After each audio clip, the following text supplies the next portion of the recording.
ਅੱਖਰੋਂ ਬਦਾਮੀ ਇੱਕ ਲਾਟ ਵਰਗੀ, ਕਿੰਨੇ ਸੀ ਮੈਂ ਦੇਖਿਆ ਹਲਾਕ ਕਰ ਗਈ।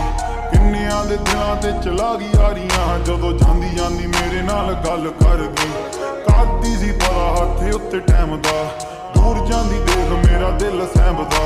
ਕਹਿੰਦੀ ਮੈਨੂੰ ਮੇਰੇ ਕੋਲੋਂ ਹੱਥ ਜਾ ਛਡਾ ਕੇ ਹੁਣ ਜਾਂਦੇ ਹੋ ਗਏ 9:45। ਹੋਏ ਹੋਏ ਨੀ ਤੂੰ ਸੋਹਣੀ ਬਾਲੀ ਕਰਦਾ, ਦਿਲ ਮਿਲਣ ਨੂੰ ਕਾਲੀ ਕਾਤੋਂ ਤੂੰ